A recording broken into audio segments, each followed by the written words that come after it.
Esperamos tener un tiempo de compañerismo y también de confraternización entre los siervos de Dios. Así que si no nos vieron esta semana fue por eso precisamente. Agradecemos al Señor porque efectivamente Él nos da nuevas fuerzas para seguir adelante. Así que ha sido una enorme bendición de parte de nuestro Dios, hermanos. También quiero agradecerles, hermanos, a todos aquellos que durante esta semana nos enviaron sus saludos. Gracias a cada uno de ustedes, especialmente aquellos que se enteraron que estábamos cumpliendo años el día martes, si no estoy mal. No tuve tiempo, hermanos, de responderle a cada uno porque son bastantes, pero quiero agradecerles porque sus palabras nos motivan para seguir adelante y también gracias por sus oraciones. Así que sigamos adelante, hermanos, esta es la orden del Señor. Vamos a ponernos en pie, hermanos, y vamos a orar. Vamos a pedirle a Dios que sea Él quien nos entregue su palabra. Para eso hemos venido y vamos a pedirle al Espíritu Santo que nos dé de su palabra. Oremos. Padre que estás en los cielos, esta noche, Señor, quiero pedirte que tu palabra pueda venir a nosotros y así poder ser instruidos, edificados, cimentados, Señor, en la buena palabra que has preparado para nosotros esta noche. Señor, tú eres un Dios todopoderoso, lleno de bondad, de misericordia, y que por eso, Señor, envías a tu pueblo la palabra bendita. Queremos, Señor, esta noche poder ser edificados. Queremos pedirte, Señor, que tu Espíritu Santo venga a nosotros y nos dé esa palabra que nos haga crecer espiritualmente. Te alabamos y te bendecimos por todo lo que haces y lo que harás. A ti sea toda la gloria, el honor y la majestad. En Cristo Jesús oramos. Amén y amén. Gloria a Dios, hermanos. Vamos a abrir la Biblia en la carta de los Efesios, capítulo 6, versículo número 10. Carta de los Efesios, capítulo 6, versículo 10. Esta lectura la tuvimos la semana pasada. Y ahora, hermanos, nos corresponde concluir la enseñanza que estábamos desarrollando el viernes anterior. Efesios capítulo 6, versículo número 10. La palabra de Dios nos dice: por último, fortalézcanse con el gran poder del Señor. Pónganse toda la armadura de Dios para que puedan hacer frente a las artimañas del diablo.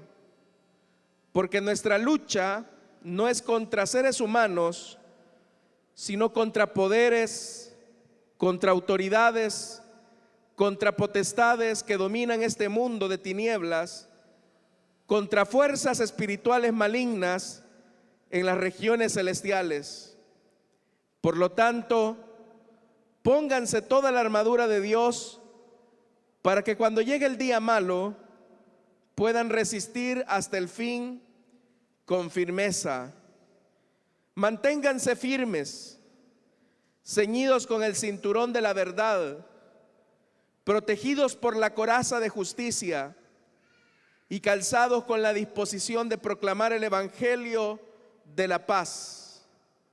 Además de todo esto, tomen el escudo de la fe, con el cual puedan apagar todas las flechas encendidas del maligno. Tomen el casco de la salvación y la espada del Espíritu, que es la palabra de Dios. Oren en el Espíritu en todo momento, con peticiones y ruegos. Manténganse alerta y perseveren en oración por todos los santos. Amén. Hasta ahí dejamos la lectura, hermanos. Tengan la bondad de sentarse, por favor, esta noche.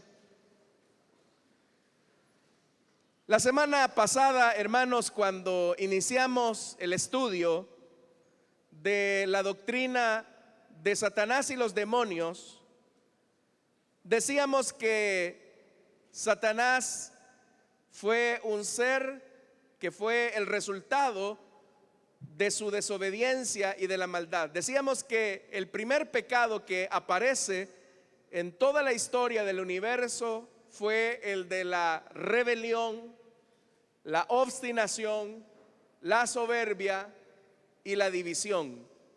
Todos esos elementos acumulados en el corazón de el querubín grande y protector hicieron del monstruo que ahora nosotros conocemos como Satanás.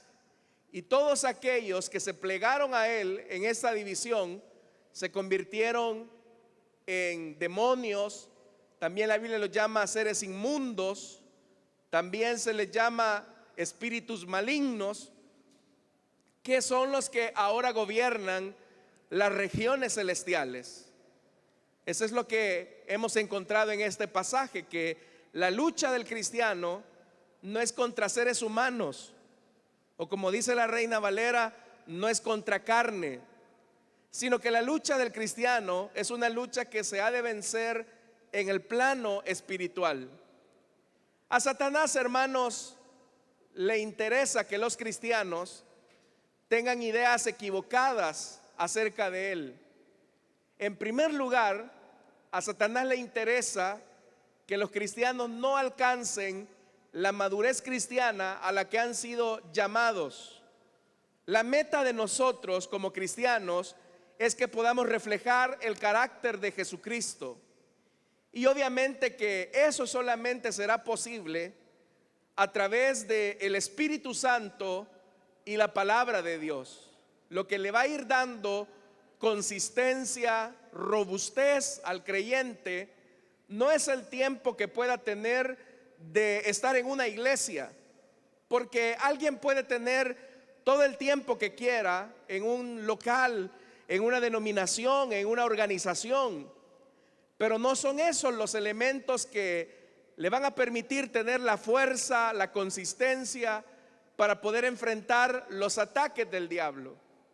Decíamos en la última ocasión que el cristiano no puede ser poseído por Satanás porque el Espíritu Santo mora dentro de él.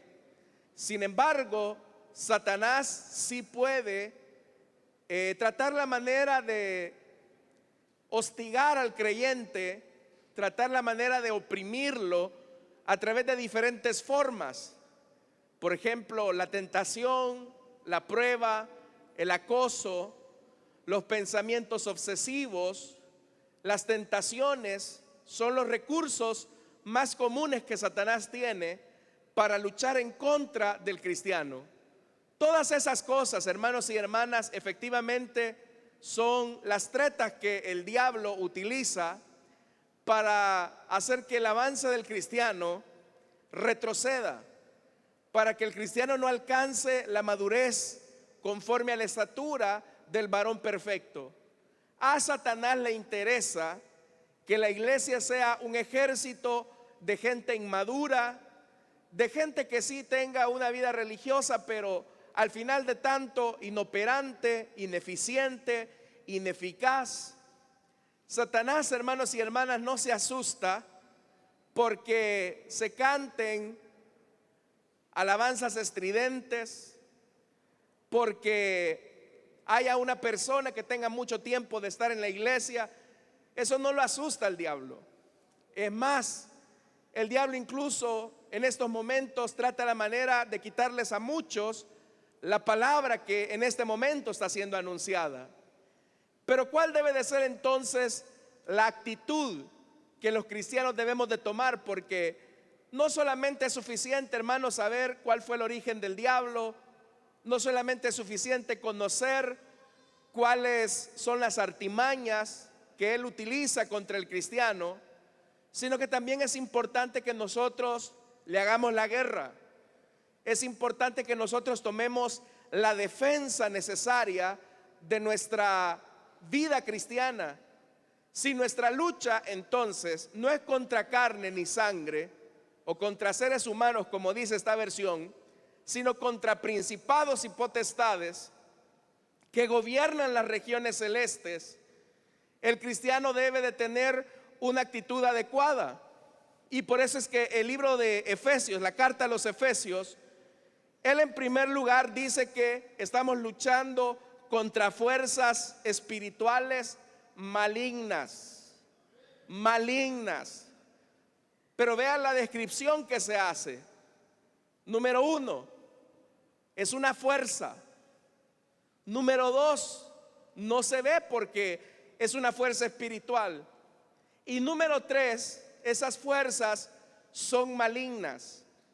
Tal vez nosotros, hermanos, cuando escuchamos el término maligno, entendemos que es un adjetivo que hace referencia a algo que es malo, invasivo. Por ejemplo, cuando a una persona se le descubre un tumor, los médicos lo que recomiendan es hacer una biopsia para saber si ese tumor es maligno o benigno. Pero ¿cuál es la característica del tumor maligno, por ejemplo? Una de las características del tumor maligno es que está constituido por células que se van a ir multiplicando en todo el cuerpo y que van a comenzar a hacer estragos en los tejidos, en los órganos. Y cuando estas células cancerígenas se multiplican en todo el cuerpo, tienen como meta matar la salud de la persona, matar la vida, arrebatar todo lo bueno, la vitalidad de los órganos.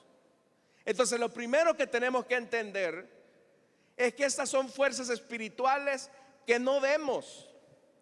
Y muchas veces, porque no las vemos, creemos que no estamos en lucha, creemos que no estamos en guerra, creemos que no estamos en batalla. Y ese es el primer fracaso del cristiano. El fracaso del cristiano consiste en que no tiene una claridad y una conciencia de que hay una batalla espiritual que se libra. Y el problema es que esta es una fuerza maligna. Es decir, que el diablo, hermanos y hermanas, no se va a conformar con conquistar un pequeño frente. ¿Qué es lo primero que el diablo hace para destruir a los cristianos? En primer lugar, la Biblia dice que la estrategia del diablo siempre ha sido herir a la cabeza. Es más, usted recordará aquel pasaje famoso que aún Jesús lo tomó del Antiguo Testamento. Heriré al pastor, ¿y qué dice? Y las ovejas serán dispersadas. Usted no tiene ni idea de la lucha y la opresión que los siervos de Dios tienen que luchar día a día para mantenerse en pie. Satanás sigue tentando a los pastores. Satanás sigue probando a los pastores. Satanás, hermanos y hermanas, sigue boicoteando sus familias. Satanás quiere destruir los matrimonios de los líderes. Satanás quiere arruinarle la vida a los hijos de los predicadores. Satanás quiere, hermanos y hermanas, llevar al suicidio a los hijos de los predicadores. Satanás desea hacer cuanta destrucción pueda para que ese ministro que le causa problemas ya no siga en pie anunciando la palabra de Dios. Si a eso le sumamos la crítica despiadada que pueda hacer la congregación de sus pastores, de sus líderes, eso en vez de motivar al pastor, al predicador, a los líderes, lo que hace es bajonearlos. Porque ya de por sí el líder tiene una batalla contra estas fuerzas espirituales malignas, y muchas veces Satanás es muy sutil en utilizar incluso a los mismos miembros de la congregación. Por eso es que el llamado para ustedes como congregación es que ustedes puedan orar por sus pastores. Si ustedes no oran por los ministros de la palabra, ellos tienen la responsabilidad. Tenemos la responsabilidad de mantenernos íntegros. Tenemos la responsabilidad con Dios de ser ejemplos para ustedes. Tenemos la enorme responsabilidad de no ser tropiezo o escándalo para ustedes. Pero su responsabilidad como pueblo de Dios es levantarle los brazos al ministro, es levantarle los brazos a los que son líderes. Porque no hay peor cosa que ocurra cuando Satanás logra doblar a un pastor, a un predicador, a un líder. Porque eso, hermanos, genera desánimo, eso genera desaliento, eso genera retrocesos en la obra de Dios. ¿Cuántas veces no ha ocurrido que muchas veces, hermanos, los predicadores o los líderes de las iglesias sucumben ante el pecado? Eso hiere, eso lastima la obra, eso hace que las cosas retrocedan, el avance que se había alcanzado. Y es ahí donde la gente se dispersa, porque dicen, bueno, yo no voy a estar escuchando a alguien que está en esa condición, y deciden irse, deciden abandonar, deciden retirarse. Pero la pregunta que habría que hacerle a esa congregación es: ¿cuántas veces te tomaste el tiempo para orar por quienes están en la primera línea de batalla espiritual? ¿Cuántas veces oraste para que el Señor los revistiera a estos ministros de dominio propio, para que el Señor les diera de su unción, para que el Señor les diera de su palabra? ¿Cuántas veces te tomaste ese tiempo? Entonces Satanás, hermanos y hermanas, es tan sutil, porque aunque usted no lo crea, hay un láser sobre la frente del predicador, y al menor descuido Satanás jala del gatillo para herir a los líderes. ¿Por qué cree usted que genera tanto escándalo la caída de un predicador? Porque Satanás sabe que atacando a los líderes, él puede herir a las congregaciones. Por eso es que el llamado, estimada iglesia, es para que oren por sus pastores, oren por ellos. No son los mejores, no son los perfectos, tienen deficiencias, tenemos deficiencias, pero esas deficiencias, esas partes cojas, esas partes débiles, solamente el poder del Espíritu Santo puede fortalecernos en el día malo. Por eso es que es importante la oración de la iglesia. Entonces, dice la Escritura que son fuerzas espirituales malignas en las regiones celestiales. No se ven, ellos gobiernan, se mueven por los aires. En vista de eso, dice el versículo 13: pónganse toda la armadura de Dios. Esto es interesante, porque la indicación es a ponerse toda la armadura de Dios. Y dice que es la armadura de Dios, no la nuestra, la de Dios. ¿Y cuál es la armadura de Dios? Dice el versículo 13, antes de describirla: para que cuando llegue el día malo puedan resistir hasta el fin con firmeza. Dice que hay que resistir hasta el fin, es decir, que hay que ser perseverante, pero dice que también hay que hacerlo con firmeza. Pero también otra cosa que dice es que nos va a llegar el día malo. Lo que está diciendo ahí es que en algún momento de nuestra vida nos va a llegar el día malo. En algún momento vamos a ser zarandeados por el diablo. En algún momento, hermanos, vamos a tener que enfrentarlo cara a cara. Y esta no es una lucha solo de predicadores, solo de ministros. Ellos tienen una lucha intensa, pero usted también tendrá su encuentro con el enemigo. Entonces, como no sabemos cuándo llegará el día malo, el Señor nos dice que nos pongamos toda la armadura de Dios y tenemos que estar, hermanos y hermanas, listos. Como no sabemos cuándo nos va a atacar, no sabemos cuándo nos va a asediar, tenemos que estar listos. Como un soldado a quien lo han puesto a vigilar y a estar a la defensiva de sus enemigos. ¿Qué es lo que hace un soldado? Lo que hace un soldado es mantenerse listo. Duerme hasta con el fusil si es necesario, porque sabe que en algún momento una escaramuza puede ser, hermanos y hermanas, que lo ponga en una situación de peligro. Pero de ahí la importancia de lo que Jesús dijo, que hay que orar y velar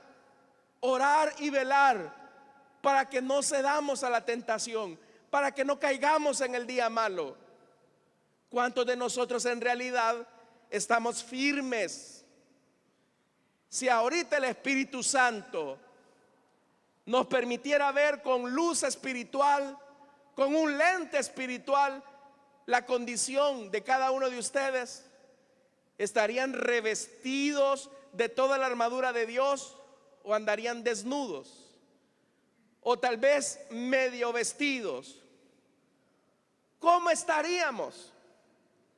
Porque si usted no está revestido de la armadura de Dios, sepa que usted es blanco, directo de los ataques del diablo. Y el punto es si usted permite eso. Por eso, hermanos y hermanas, la palabra del Señor nos dice, en primer lugar, dice el versículo 14, como hay que estar firmes hasta el fin, el verso 14 dice, manténganse.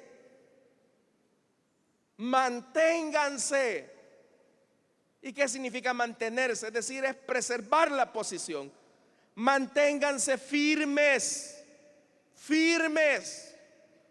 no así aguados, no así en posición de descanso, sino que firmeza. Usted sabe, hermanos, que la firmeza proyecta muchas cosas. Proyecta seguridad, proyecta convicción. ¿Se ha fijado, verdad, que a veces cuando uno saluda a un hermano, hay hermanos que cuando dan la mano, usted siente que le están saludando? Y hay otros, ¿verdad? Dios le bendiga, como que le faltan vitaminas, ¿verdad? Uno ni siente, uno ni sabe si están saludando, si todavía respiran o qué, ¿verdad? Pero cuando alguien saluda, yo no le digo arrancarle el brazo tampoco como hacen otros, ¿verdad? Sino que cuando saluda con presencia, con firmeza, eso proyecta seguridad. ¿Qué pasa? Que cuando cristianos nosotros decimos, no, si yo no soy ni muy fanático, pero tampoco soy tan mundano, sino que estoy así medio. Ese, hermanos y hermanas, será el primero en caer, porque no se mantiene firme. Entonces tiene que mantenerse firme, porque lo que el diablo hará es soplar, le va a enviar un ventarrón para que se venga al suelo. Y si usted no se mantiene firme, va a ser una víctima de sus estragos. Por eso es que dice, ¿cómo nos vamos a mantener firme? Ve, hermanos, la descripción que se hace: ceñidos con el cinturón de la verdad. ¿Qué es lo que nos va a dar la firmeza, la consistencia? La verdad. ¿Y qué significa esto de la verdad? La verdad tiene que ver con nuestra integridad. Que no tengamos, hermanos y hermanas, dobleces. Porque qué difícil es Cuando una persona es una cosa en la iglesia y otra cosa en el hogar, qué difícil es cuando los hermanos son una cosa en la célula y otra cosa en el trabajo, otra cosa entre los compañeros. Eso se llama ser cristianos a medias tintas. Aquí en la iglesia andamos con una boquita pequeñita, nuestro lenguaje es muy espiritual, pero en el trabajo somos desbocados, con la familia somos desenfrenados. En la forma, hermanos y hermanas, como vivimos el cristianismo es mediocre. Eso no es estar firme. Jesús en algún momento le dijo a sus detractores: ¿quién de ustedes a mí me acusa de pecado? Y se lo estaba diciendo, hermanos, no a sus discípulos, a sus detractores. Y nadie pudo decir nada, porque Jesús no solamente andaba en la verdad, sino que Él era y es la verdad. Entonces Dios nos pide que vivamos en la verdad. Si fuéramos a preguntar a su trabajo qué piensan de su cristianismo, ¿qué nos dirían? Y este cristiano, cristiano él, no. Ah, pues si este es cristiano, yo soy San Pedro, ya dicen. Eso no es andar en la verdad. Comenzando por si nos creen en nuestra casa que somos creyentes. Por eso, hermanos y hermanas, lo que nos va a mantener firmes es la verdad. La verdad de la palabra. Lo que yo soy aquí, lo soy en mi casa, lo soy donde sea. Viven en la verdad. Dice más la palabra: protegidos por la coraza de justicia. La coraza, hermanos y hermanas, es lo que protegía esta parte al soldado. Pero dice que es la coraza de la justicia. El sentido de la justicia acá tiene que ver que en nuestras decisiones siempre hacemos lo correcto. Siempre vivimos por una convicción, no vivimos de la emoción. Hacemos lo justo. Puede ser que eso que estemos haciendo incluso nos lleve a momentos donde nos pongan en aprietos. Vivir en justicia es cuando a usted le dicen: no, hombre, mira, si el dueño del taller ni cuenta se da que le vamos a robar esta pieza, hombre, ni nos revisan a la salida. El que no vive en justicia dice: bendición de Dios, voy a vender esto y de aquí voy a sacar mi diezmo, dice el ingrato. Eso no es vivir en justicia. Y claro, usted puede justificar las cosas. Usted puede decir: no, si este es negrero, si este hasta le sobra el dinero, una cosita que yo le robe, eso no le va a quitar nada. Sí, a él no le va a quitar tal vez una gran cantidad de dinero, pero a ti te va a corromper, a ti te va a quitar tu integridad, a ti te va a quitar la justicia de hacer lo correcto. Por eso es que tú debes de hacer lo correcto. Pero ¿por qué haces lo correcto? Si haces lo correcto solo porque tienes miedo al que dirán, al problema, ahí es donde las cosas se tuercen. Tú tienes que hacer lo correcto porque tu fidelidad es hacia Dios. Pero ¿sabes cómo Satanás llega? Si aquí nadie te ve, aquí no hay hermanos, aquí no está el pastor, aquí no hay nadie, ¿de qué te preocupas? Y es que ese es el punto, que nuestro compromiso con la verdad, nuestro compromiso con lo correcto no es con el hombre, es con el Señor que nos llamó, que nos salvó, que nos sacó del mundo y de la inmundicia del pecado. Por eso sé justo, protégete, porque el diablo va a tratar la manera de hacer relativo aquello que es una verdad absoluta de la palabra. Hay cosas, hermanos, que uno solo se puede dar carreta. Y el diablo es hábil. Eva, una mordidita que le des a este fruto no te va a hacer daño. No creo que Dios sea tan cruel. Eva, ¿cuál es el problema, Eva? ¿No te está viendo Dios? Si Dios es un Dios de amor. Pero eso, hermanos y hermanas, acarreó a una vida de injusticia. Porque el problema es, hermanos, que el que se comienza a corromper con algo pequeño, lo va a hacer en lo grande. Lo va a hacer en lo grande. ¿Qué pasaría si a usted le ofrecieran un vaso con agua y le dicen: mire, 99% es agua potable, 1% es agua de baño, de inodoro? ¿Quién se lo tomaría, hermano? ¿Quién se tomaría esa agua? Si el 99% es agua potable, el 1% es agua de inodoro. Nadie lo haría. Entonces, ¿por qué pensamos que a Dios le agrada que andemos a medias tintas? Que seamos el hazme reír de Satanás. Porque a Satanás le interesa eso. Por eso dice más: oiga, calzados. Esto está hablando de avance. Esto está hablando, hermanos, que hay que caminar. Esto está hablando de que hay que correr la buena carrera. Dice el verso 15: calzados con la disposición de proclamar el evangelio de la paz. Cálcense. Su tarea es predicar el evangelio. Su tarea es anunciar las buenas nuevas de salvación. Esa es su tarea. Haciendo estas cosas, no vamos a estar ociosos. Cuando una persona asume la tarea de la evangelización, es ahí donde le comienza a hacer problemas y averías al diablo. Satanás, hermanos y hermanas, quiere descalzar a la iglesia.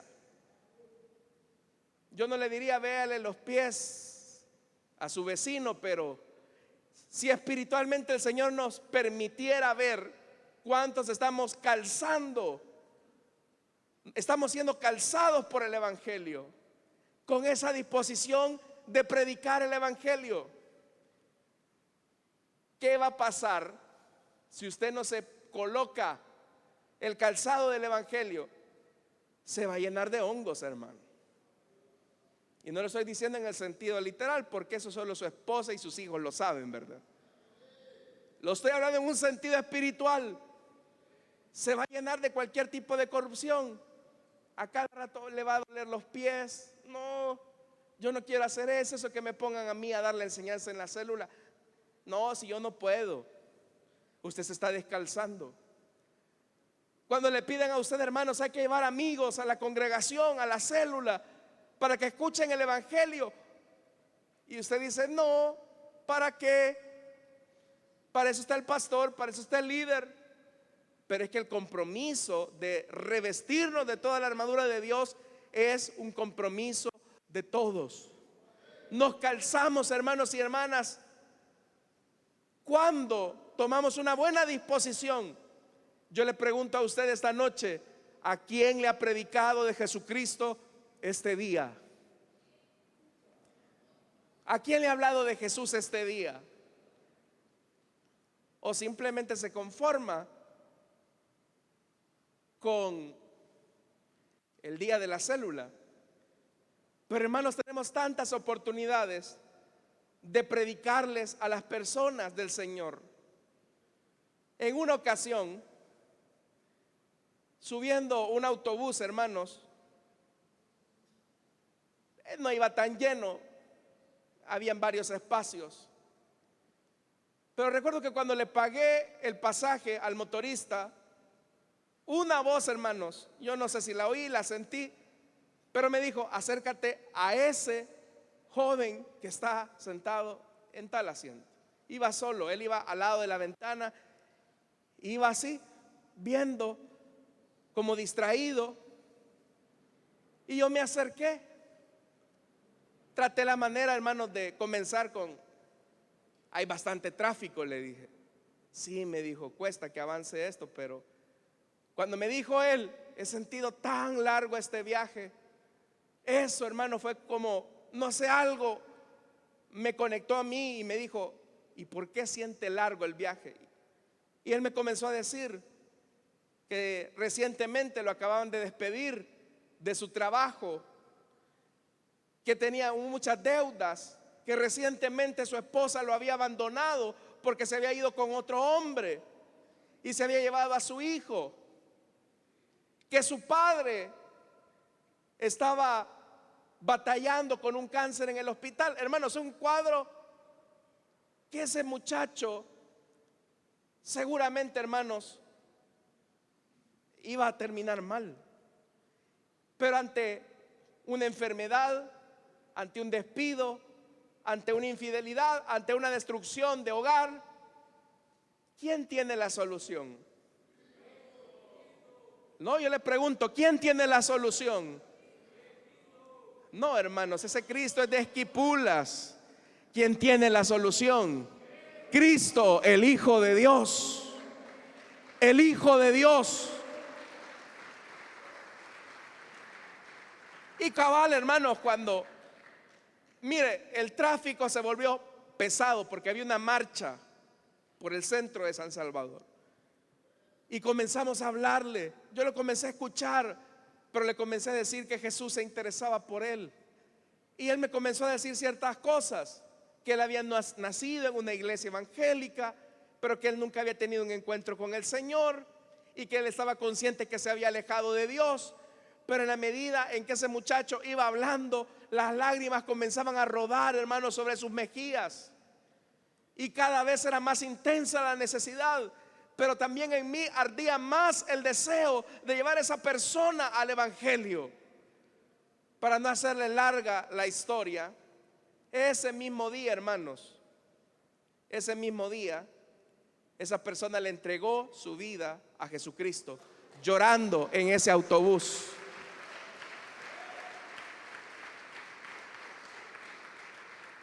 Hay que estar listos para predicar el evangelio donde sea, hermanos. Pero se necesita tener esa sensibilidad. Pero ¿qué hubiese pasado, hermanos, si yo hubiese dicho, no, seguramente no es el Señor, seguramente él ya escuchó del evangelio, quizás va recostado sobre la ventana del autobús porque le duele la cabeza? Como todas las excusas que nosotros creemos. Como excusas hay cuando Dios de repente le pone a usted un sentir, ve a buscar a tal persona. Yo no sé si a usted le ha pasado, pero el Señor le va a inquietar. Cuando vivimos en esa dimensión, somos impulsados por el fuego del Espíritu. Y tal vez, hermanos y hermanas, usted no sepa mucho de esa persona, pero no se trata de lo que usted sepa. Se trata que el Espíritu de Dios esté en usted. Se trata que usted está calzando el evangelio de la paz del Señor.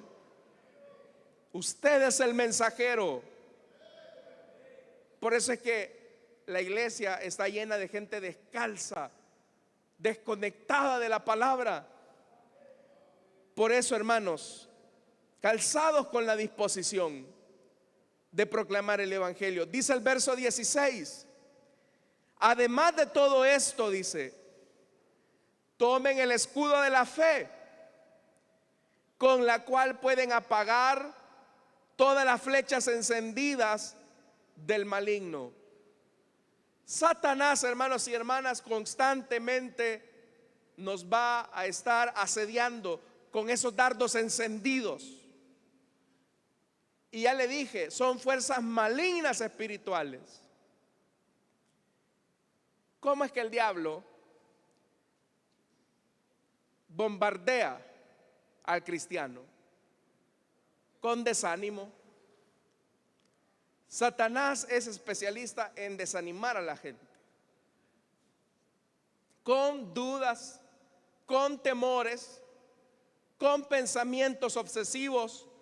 Satanás está una y otra y otra y otra y otra, porque lo que quiere es consumir al cristiano con la duda, consumir al cristiano con el temor, consumir al creyente con la inseguridad. Pero ¿qué es lo que nos va a proteger de los dardos del maligno? Lo que nos va a proteger de los dardos del maligno es nuestra fe. Es la fe en el Señor. Y de repente el diablo va a comenzar a decirle: tú no eres nada, no sirves. En la iglesia a nadie le importas. El día que no llegues, nadie se va a dar cuenta. Si usted no tiene el escudo de la fe, esos dardos rápidamente lo van a comenzar a consumir. Usted puede ver tantos cristianos consumidos por los dardos del enemigo, que los han traspasado, hermanos y hermanas, porque son flechas encendidas, dice la Biblia. Pero ¿qué hace un cristiano lleno de fe? Escrito está. Siempre recurre a la palabra, recurre a la fe, recurre a las convicciones cristianas. En primer lugar, hermanos y hermanas, quiero decirles que ustedes son amados por Dios. Él ha entregado a su Hijo Jesucristo. Y puede ser que tú no te sientas valorizado por tu familia, puede ser que no te sientas apreciado por los hermanos, pero eso no importa. Lo más importante es que Dios te amó hasta entregar a su Hijo unigénito en la cruz del Calvario.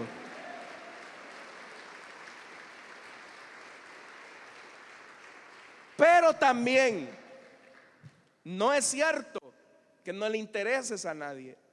Hay hermanos a tu alrededor que están pendientes de ti. Hay hermanos y hermanas a tu alrededor que oran por ti. Tú no lo sabes. Probablemente ellos, hermanos y hermanas, están orando por ti.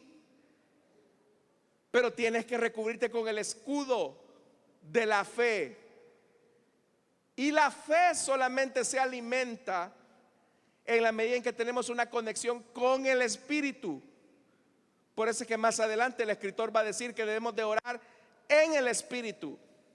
Entonces, hermanos y hermanas, ¿cómo va a revestir o cómo va a utilizar el escudo de la fe? En la medida en que tenga comunión con el Espíritu.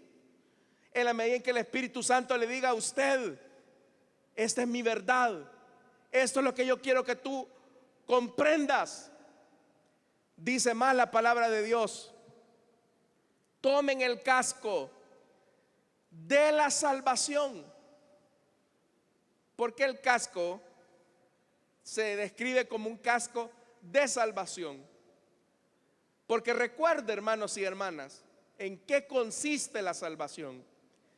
La salvación no es simplemente que yo no me voy a ir al infierno. Eso es parte. Pero la salvación que Jesús nos ofreció es una salvación integral. ¿Y qué significa la integralidad de la salvación? Implica que el Señor nos ha salvado del pecado y por lo tanto nos ha quitado el cepo que estaba en nuestra cabeza, que nos esclavizaba a una vida desenfrenada de pecado. La voluntad, las emociones, todo esto se conjuga en nuestra mente. La mente es un campo de batalla. Entonces el Señor nos pide que nos coloquemos el casco de la salvación. Somos libres por Jesús.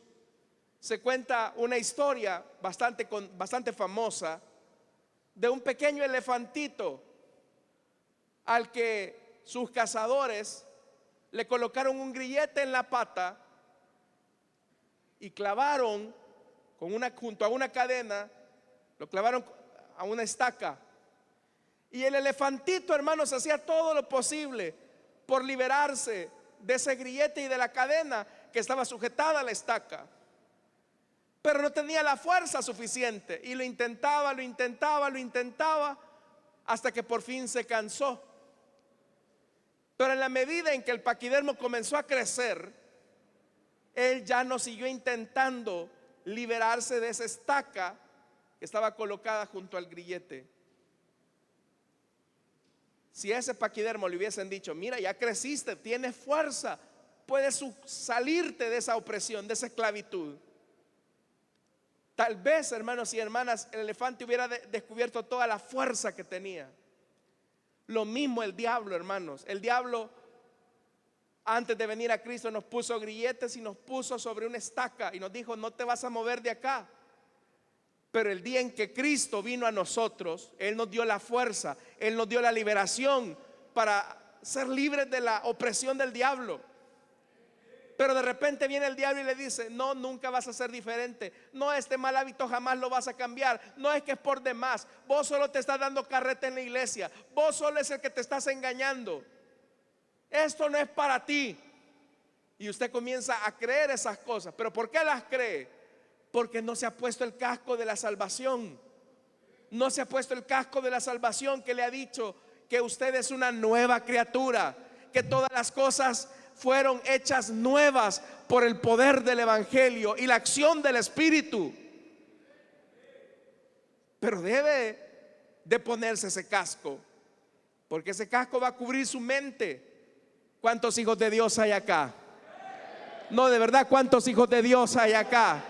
Usted es libre, hermanos y hermanas, no por su fuerza, sino por la fuerza de aquel que murió en la cruz, pero resucitó al tercer día.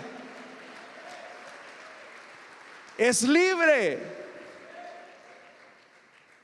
Por eso tiene que contrarrestar esa fuerza. Dice más, hermanos: tomen la espada del Espíritu, que es la palabra de Dios. Fíjese que esto es interesante porque es la única arma de ataque. ¿Y qué es lo que Satanás más miedo le tiene?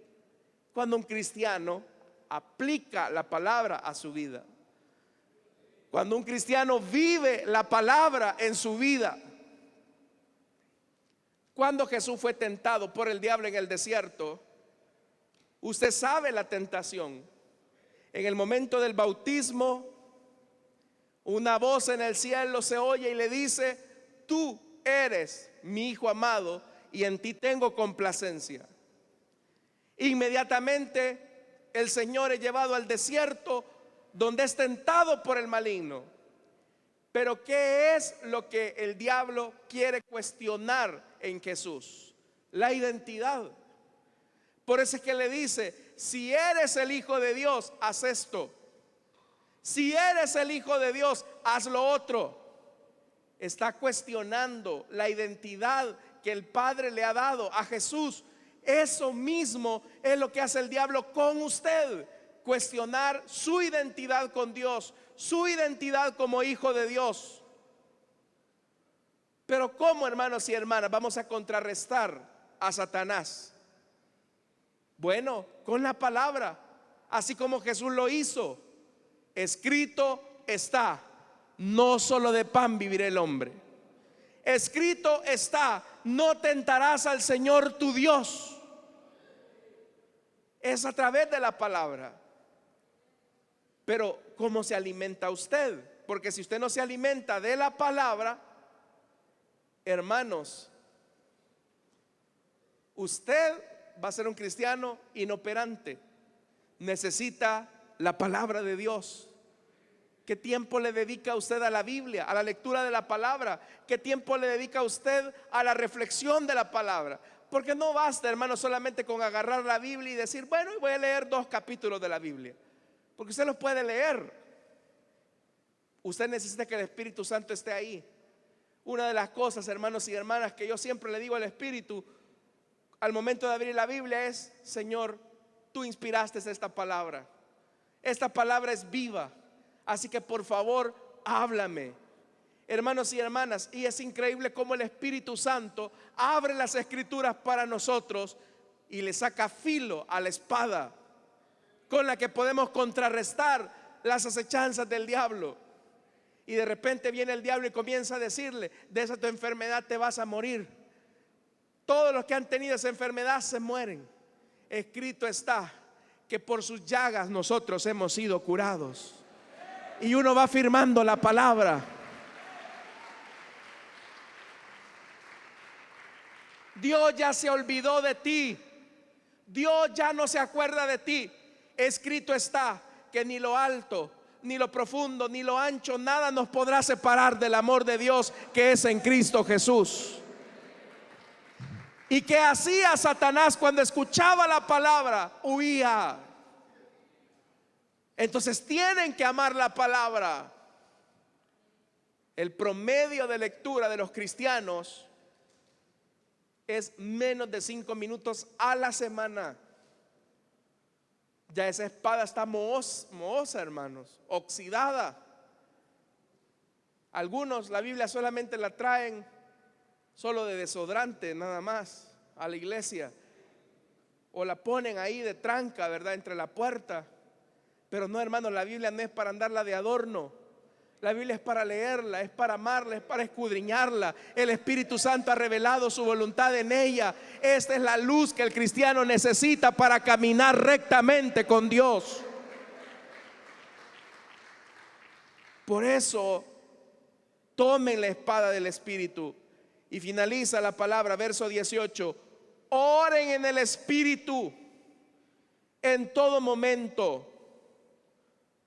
No es solamente cuando te acuerdas.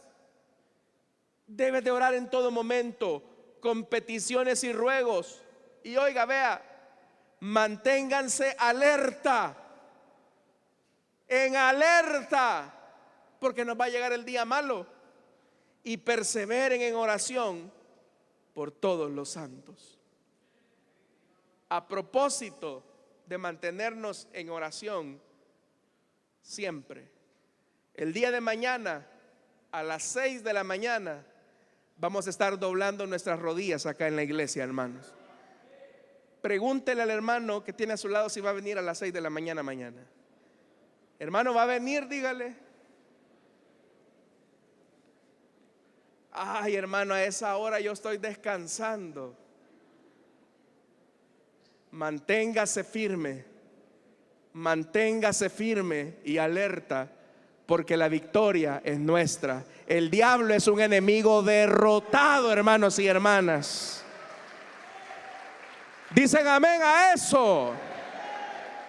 Satanás es un enemigo derrotado. La Biblia dice que el Señor los exhibió públicamente como enemigos derrotados el día que Él consumó su sacrificio. Así que somos llamados a vivir en victoria sobre este ser maligno. Vamos a orar, hermanos, vamos a cerrar nuestros ojos. Teniendo nuestros ojos cerrados y nuestro rostro inclinado,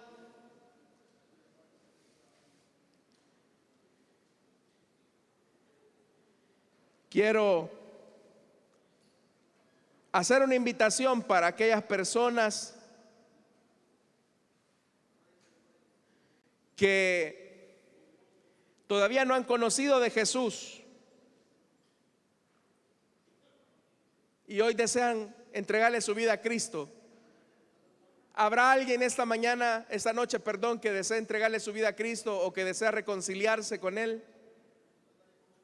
Le invito para que en el lugar donde está pueda ponerse en pie. Ahí hay un hermano, una hermana que le va a ayudar. ¿Hay alguien? ¿Habrá alguien esta noche? Si tú tienes una necesidad de entregarle tu vida a Cristo, pero hay algo en ti que te hace no pasar, estás teniendo una batalla espiritual en este momento. Si hay algo en este momento que te está como impidiendo entregarle tu vida a Cristo o reconciliarte, ese es el diablo. ¿Para qué lo vas a hacer? Si vas a volver a lo mismo, ¿para qué lo vas a hacer? Es solamente emoción, pero ese es el diablo.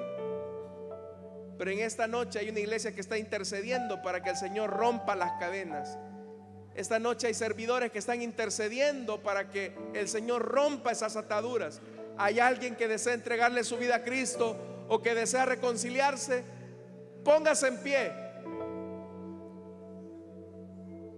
y vamos a orar por usted. ¿Hay alguien? Si no lo hay, hermanos, sé que hay personas que están luchando en sus asientos en este momento. No puedo extender más este llamado porque el tiempo ya me avanzó. Pero si tú deseas entregarle tu vida a Cristo o deseas reconciliarte, vamos, ponte en pie. Tú sabes que Dios te está invitando. Ponte en pie. ¿Hay alguien? Si tú, hermano, tienes a alguien a tu lado y el Señor pone en tu corazón hacerle la invitación, hazlo. No tengas pena. Dile, tú quieres entregarle tu vida a Cristo, tú deseas reconciliarte con el Señor, tú lo puedes hacer esta noche. Cierra esta invitación ya. Tu fidelidad es grande.